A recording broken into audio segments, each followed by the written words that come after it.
Hello dear student, welcome to Samarpan पहल।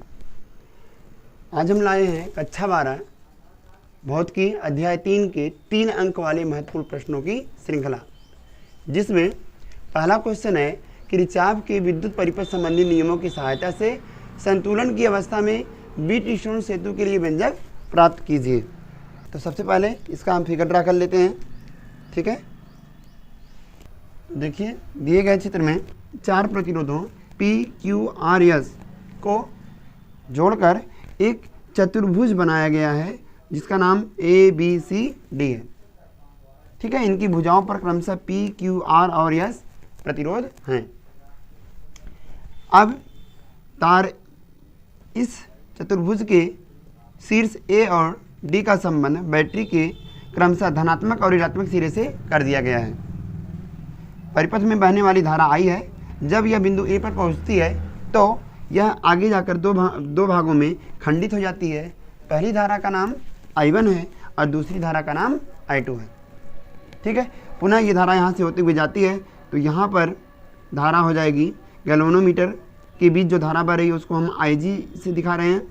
पुनः इसमें बहने वाली जो धारा होगी वह हो जाएगा, देखिए आने वाली धारा यहाँ पर कितनी है, आने वाली धारा है I1, यहाँ से जाने वाली धारा कितनी हो गई IG, तो शेष धारा कितनी बचेगी, आने वाली धारा माइनस जाने वाली धारा।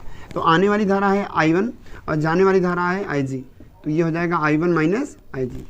उसी प्रकार से यहाँ पे देखिए इस परिपथ में कौन सी धारा आ रही है, इस परिपथ में आ रही है IG धारा और यहाँ से कौन सी धारा आ रही है I2। तो ये दोनों धाराएँ आएंगी इस पॉइंट D पर। DC में बहने वाली जो धारा होगी वह I2 प्लस IG के योग के बराबर होगी। तो इस प्रकार इसमें जो धारा होगी वह होगी I2 प्लस IG। पुनः इस परिपथ में वापस जो धारा आएगी यहाँ पर दोनों धाराएं आकर आपस में फिर से जुड़ जाएंगी, तो इसमें फिर से I धारा बहने लगेगी। एक बार फिगर के बारे में फिर समझा दें या समझ गए हैं? समझ गए हैं कि हमारे पास 4 प्रतिरोध तारों PQRS को जोड़कर एक चतुर्भुज आकृति बनाई गई है जिनकी भुजाओं AB, BC, CD और DA के बीच इन प्रतिरोधों को रखा गया है। चतुर्भुजाकार आकृति में शीर्ष A और C से क्रमशः बैटरी के धनात्मक और ऋणात्मक सिरे को जोड़ा गया है जिनके बीच में एक कुंजी लगाई गई है। ठीक है, अब शाखा AB में बहने वाली धारा I1 है और शाखा AD में बहने वाली धारा I2 है। BD के बीच उत्पन्न धारा IG है। यहाँ पर ये धारा जो हो जाएगी आने वाली धारा माइनस जाने वाली धारा, मतलब I1 माइनस IG, और यहाँ पे जो धारा होगी इन दोनों की योग के बराबर होगी, अर्थात DC में बहने वाली धारा होगी I2 प्लस IG। तो यहाँ लिखेंगे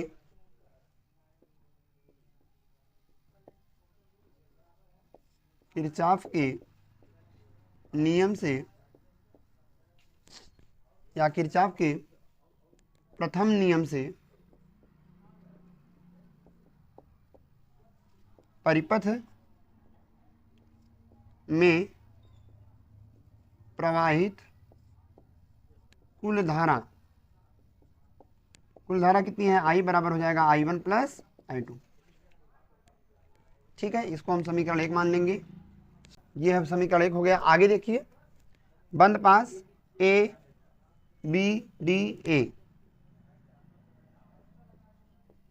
में किरचॉफ के द्वितीय नियम से, ठीक है, तो सबसे पहले क्या कहेंगे, इस बंद पास में हम एक बार किरचॉफ का नियम दूसरा नियम लगा देंगे, पुनः इस बंद पास में किरचॉफ का दूसरा नियम लगा देंगे। ठीक है, और इस प्रकार यहाँ पर तुल्य धारा का वैल्यू निकालेंगे।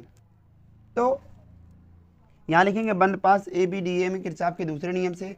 तो देखिए इस बंद पास में हम अगर धारा की दिशा में चलेंगे तो वोल्टता क्या हो जाएगी, ऋणात्मक, और धारा की विपरीत दिशा में चलेंगे तो वोल्टता क्या हो जाएगी, धनात्मक।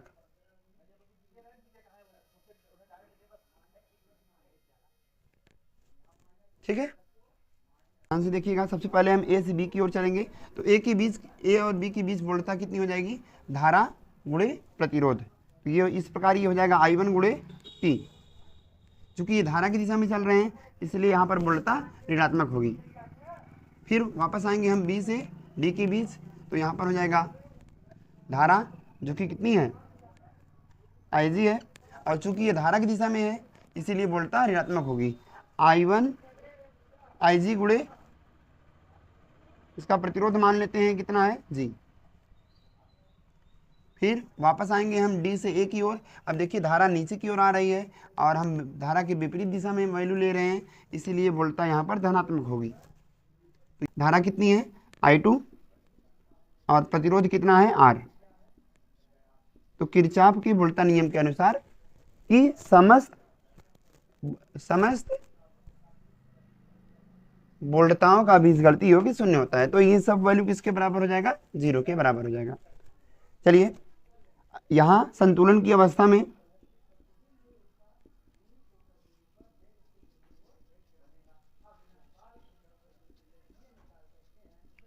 IG बराबर क्या हो जाएगा, 0।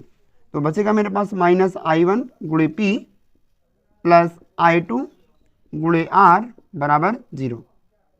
ठीक है, आप चाहें तो इस पूरे पद को बराबर के उस पार भेज सकते हैं। यहाँ पे बचेगा I2 इंटू R बराबर I1 इंटू P। ये हमारा इक्वेशन सेकेंड हो जाएगा। अब हम आगे आएंगे, दूसरे बंद पास को लेंगे। दूसरा बंद पास क्या है, BCDB। यहाँ लिखेंगे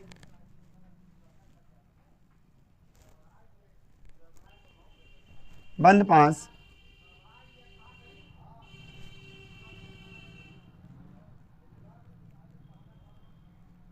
B, देखिए BCDB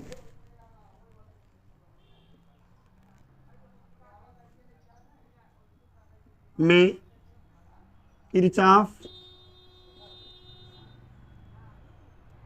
के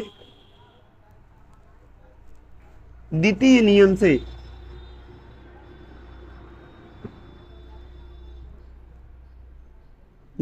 नियम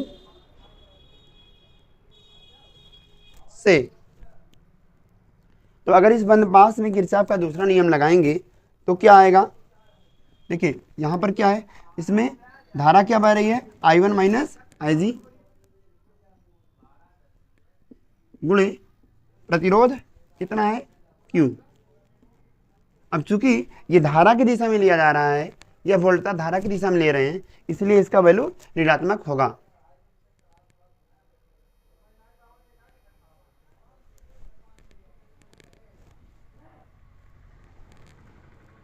फिर यहां पर क्या हो जाएगा हमारे पास, यहां से हम आएंगे C से, BC हो गया। अब हम C से D की ओर जाएंगे। तो CD को देखिए धारा ऊपर की ओर जा रही है और हम उसके विपरीत दिशा में वोल्टता का मापन कर रहे हैं, इसीलिए यहाँ पर जो वोल्टता आएगी वह धनात्मक होगी। तो यहाँ पे हम लिखेंगे प्लस, धारा कितनी है, धारा है I2 प्लस IG गुणे यहाँ पर प्रतिरोध कितना है, यस, प्लस यहाँ देखिए अब हम आएंगे इसके बाद D B की दिशा में। तो हम D से B की ओर जा रहे हैं और धारा B से D की ओर आ रहा है।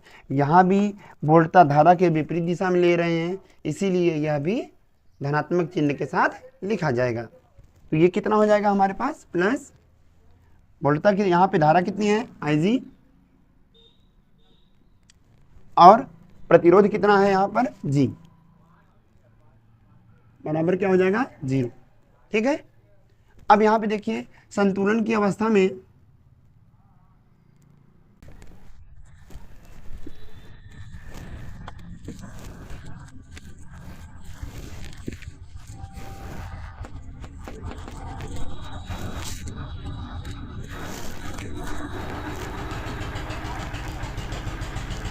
हमारे पास क्या बचेगा, -I1 माइनस 0 गुणे Q प्लस ब्रैकेट में I2 प्लस 0 गुणे S प्लस 0 गुणे G बराबर 0।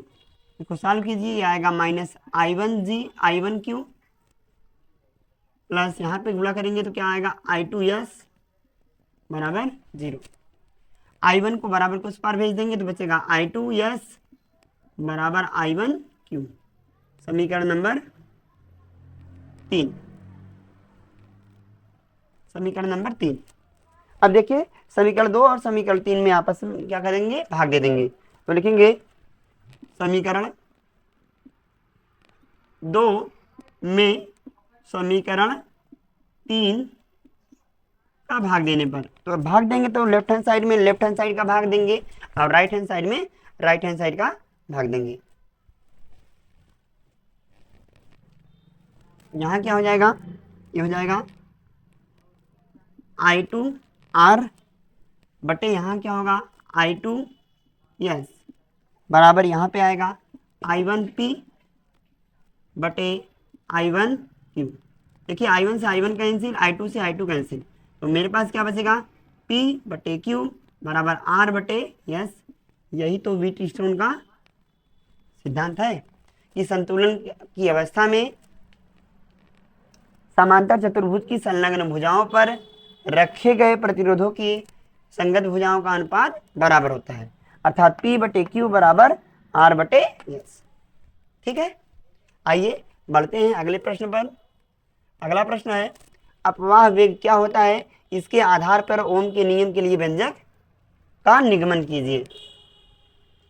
ठीक है, तो देखिए अपवाह वेग क्या होता है, जब किसी परिपथ में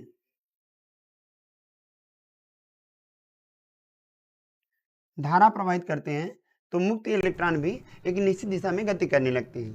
तो धारा प्रवाह के बाद इलेक्ट्रॉनों के एक निश्चित दिशा में औसत वेग को अपवाह वेग कहते हैं। क्या बोलेंगे, अगर इसको परिभाषित किया जाए, अपवाह वेग जिसे अनुगमन वेग भी कहते हैं, तो इसको कैसे डिफाइन करेंगे,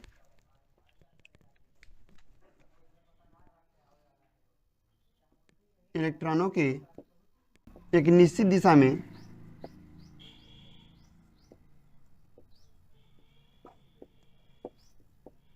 औसत वेग को अपवाह या अनुगमन वेग कहते हैं।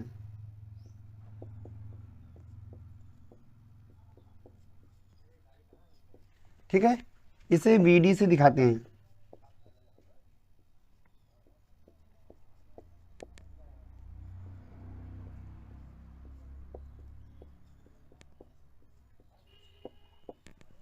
ठीक है, हम जानते हैं VD बराबर क्या होता है, I/N/E/A, जहां पर I परिपथ में बहने वाली धारा, N प्रति आयतन इलेक्ट्रॉनों की संख्या, E एक इलेक्ट्रॉन पर आवेश, A तार का अनुप्रस्थ काट क्षेत्रफल है। आगे लिखेंगे यहां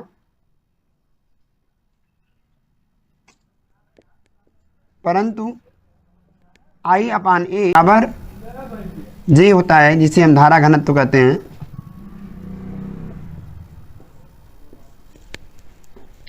ठीक है, तो इस प्रकार यहां पर VD बराबर हो जाएगा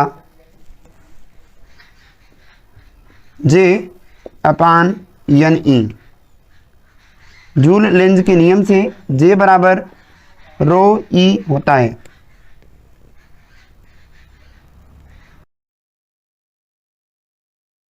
इसके आधार पर ओम के नियम का निगमन भी कीजिए। तो हम जानते हैं VD बराबर क्या होता है, I/NE, और E बराबर क्या होता है, E टाउ अपान M बराबर हो जाएगा I/NE। तो अब क्या कहेंगे, ये पूरा पद इधर जाएगा यहाँ पर, तो यहाँ पे हो जाएगा N, E का E में मल्टीप्लाई करेंगे E², फिर उसके बाद बचेगा A टाउ इंटू E, अपान में कितना रहेगा M बराबर I। यहां लिखेंगे, हम जानते हैं, ठीक है, यहां लिख रहा है E बराबर होता है V/D। तो अगर यहां पर D लिखिए चाहे L लिखिए, बात वही है। तो यहां से हम अगर E का वैल्यू रख देंगे तो मेरे पास हो जाएगा N E² A tau upon m into V upon L बराबर आई। ठीक है, अगर मुझे v अपान आई निकालना है तो v को उस पार भेज देते हैं। मेरे पास बचेगा n ई स्क्वायर ए टाउ अपान यन इंटू यल बराबर आई अपान v। इसको पलट देंगे तो मेरे पास हो जाएगा यम अपान यल अपान एन ई स्क्वायर ए टाउ, यहाँ भी पलट जाएगा, ये हो जाएगा v अपान आई। देखिए m क्या है, एक इलेक्ट्रॉन का द्रव्यमान है, m l लंबाई है, n इलेक्ट्रॉनों की संख्या है, e एक इलेक्ट्रॉन का आवेश है, a उसका एरिया है और टाउ प्रति सेकंड लगने वाला समय है। तो ये सब वे कांस्टेंट वैल्यू दे रहे हैं, बराबर क्या हो जाएगा r।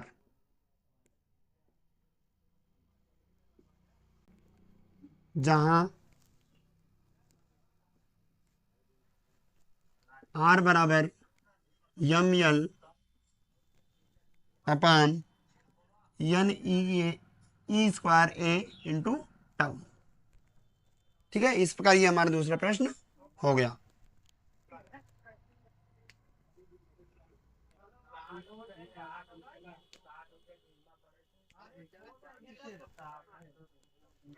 ठीक है, प्रश्न नंबर 3 है, किसी सेल के आंतरिक प्रतिरोध, टर्मिनल वोल्टता और विद्युत धारा के बीच संबंध स्थापित कीजिए। तो मान लीजिए हमारे पास एक परिपथ है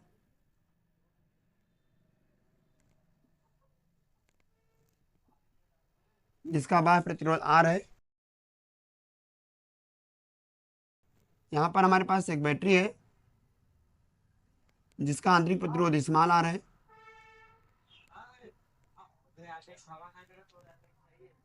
सेल का विद्युत वाहक बल E है। इस परिपथ में बहने वाली धारा I है। यहाँ ले लीजिए A B C D। Kirchhoff के नियम से इस बंद परिपथ में सभी वोल्टताओं का बीजगणितीय योग 0 होगा। तो यहाँ पर हमारे पास क्या बचेगा, ए बी में कोई प्रतिरोध नहीं है तो वी ए बी हमने पहला प्रतिरोध ले लिया, यहाँ पर पहला वोल्टता निकाल लिया। फिर लिखेंगे वी बी सी, फिर V C D plus V D A बराबर 0। ये कहाँ से आया, किरचॉफ के नियम से। ठीक, तो ए बी के बीच कोई प्रतिरोध नहीं है, अतः यहाँ पर कुल वोल्टता 0 हो जाएगी। बी सी के बीच बहने वाली धारा I है जिसका प्रतिरोध R है, प्लस सी डी में बहने वाली धारा I है परंतु इसमें कोई प्रतिरोध नहीं है तो प्रतिरोध क्या हो जाएगा 0, प्लस डी ए, तो डी ए के बीच बहने वाली धारा I है और इसका आंतरिक प्रतिरोध स्मॉल r है। और यहाँ पे ध्यान दीजिए I इंटू आर के बाद सेल का विद्युत वाहक बल E है। चूंकि हम माइनस से प्लस की ओर आ रहे हैं तो सेल का विद्युत वाहक बल धनात्मक होगा, प्लस E बराबर हो जाएगा 0। ये वैल्यू 0, यहाँ पे बचेगा I into R plus I into small r plus E बराबर हो जाएगा 0।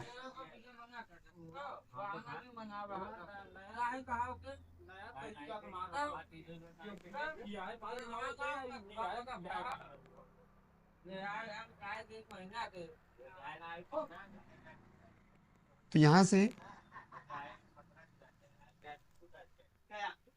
चूंकि ये सभी धारा की दिशा में लिए गए हैं इसलिए सभी मान क्या होंगे, यहाँ पर ऋणात्मक होंगे। ध्यान दीजिएगा, धारा की दिशा में वोल्टता का मान ऋणात्मक होता है। ठीक है, ठीक है, चलिए ये माइनस, ये माइनस, ये माइनस, ये माइनस, ये वाला प्लस क्यों है, क्योंकि ये माइनस से प्लस की ओर आ रहा है। तो अगर विद्युत वाहक बल माइनस से प्लस सीधे की ओर निकल रहा है तो यहाँ पर ये पॉजिटिव साइन के साथ लिखा जाता है। ये माइनस रहेगा, यहाँ भी क्या रहेगा माइनस, ये दोनों माइनस उधर जाएंगे प्लस हो जाएंगे, ई बराबर आ जाएगा हमारे पास I R plus I into small R, इन दोनों में आई कॉमन ले लेंगे तो बचेगा capital R plus small R, ये ई का मान है, ये गुणे में इधर आएगा बट्टे में हो जाएगा, ई अपान आर प्लस आर बराबर हो जाएगा आई। ठीक है, अब हमारे पास लास्ट प्रश्न है, सेल के श्रेणी व समांतर क्रम संयोजन के लिए सूत्र लिखिए, जिसको हम अगले वीडियो में कवर कर लेंगे। ठीक है, इस वीडियो में इतना ही, मिलते हैं अगले वीडियो में, तब तक के लिए take care and bye bye. एक और चीज़ दोस्तों, अगर हमारा वीडियो आपके लिए लाभप्रद है तो चैनल को सब्सक्राइब कर लीजिए और वीडियो को लाइक एवं शेयर कीजिए।